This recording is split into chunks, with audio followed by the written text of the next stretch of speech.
In this video, I'll try to help you figure out how to choose the property that is right for you. Now, there are several properties that you can choose from as a first home buyer. You can buy a unit or an apartment. These are two terminologies that they use. And so the units or apartments, those that are in buildings. And then you have the option to buy a townhouse, which has a land component. But the thing with townhouse, they're houses that has shared walls. And then you can also opt in to buy an established house, a house with a land. It can either be established or new. The fourth option is for you to buy land and build a house. So these are the options that are available to you here in Australia. And so what are the benefits or advantages and disadvantages of choosing an apartment or a townhouse or a house? First, apartments. Apartments are the least expensive of all because there's no land component. So if you choose an apartment, they're more often than not half the price if you were to buy a house.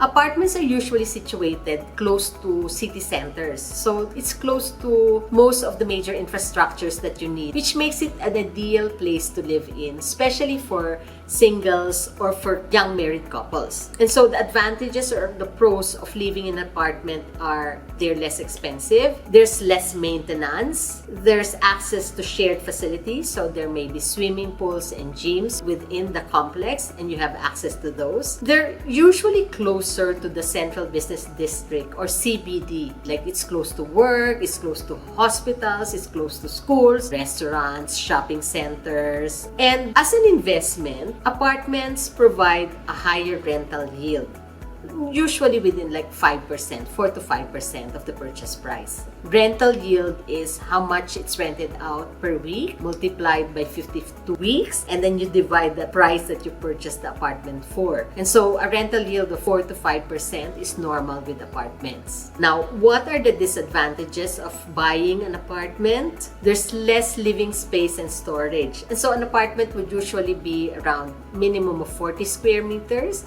to 60 square meters. So there's less living space in an apartment. Number two, there's strata fees or body corporate. So if you live in New South Wales, there's the strata fee. If you live in Melbourne or in Victoria, it's called body corporate. And they can be substantial. Like it can range between $300 a month to $500 a month, depending on what the facilities are available in the building complex. And then of course, the other disadvantage is it doesn't go up in value as opposed to having a land component, because apartments or units that have land, the prices or the market value of the apartment or unit does not go up as quickly as houses.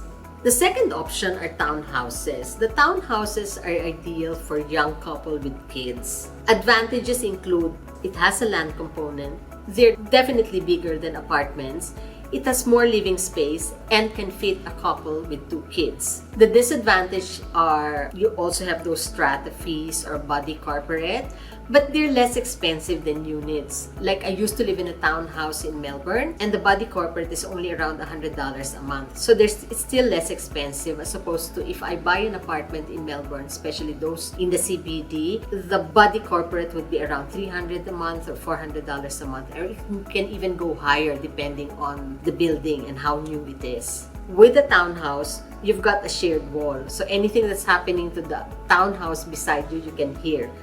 So those are the disadvantages of buying a townhouse, but they're less expensive than houses. And the third option for you when you're buying a property is buying an established house.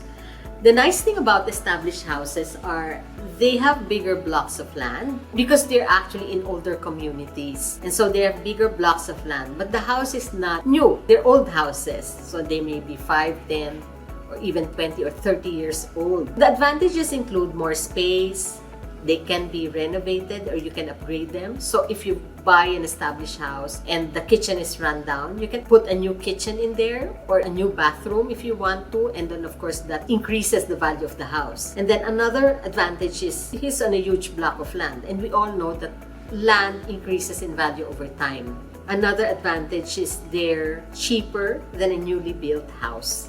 Disadvantages include they're more expensive than buying an apartment or buying a townhouse, and it's far from the city. And of course, you have more repairs and maintenance because it's an established house.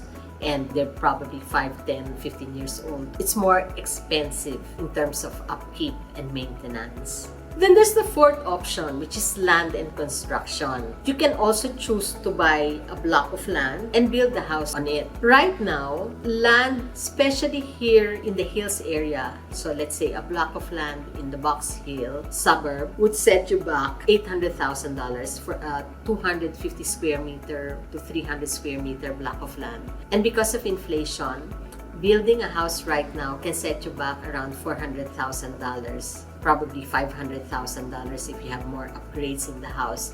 So buying a block of land and building a house is an option, but it can really be very expensive. It can set you back from 1.2 million to 1.5 million just to buy a block of land and build a house, depending on the suburb where you're actually buying. Advantages of buying land and building a house: of course, you live in a new house, so there's less maintenance or upkeep involved. And then of course, there's more space because it's a house. And then of course, you know that land increases in value over time, so there's capital appreciation. And then disadvantages include, while you're building the house, you've already started in your mortgage, and so you do have monthly repayments on the land, and then of course paying interest while the house is being built. So it can be very expensive to do this. But at the end of the day, you've got a beautiful house which is based on what you really want, which you get to choose what house to build on the block of land, and you get to choose where you live. So those are the advantages of buying land and building a house. But if you can afford it, it's a good option for you. If you want to find out which property is right for you, it will also depend on how much you can borrow, how much deposit you have, and what government schemes and grants are available out there which will allow you to purchase your home sooner. As a first home buyer, it's really difficult to understand which property is right for you.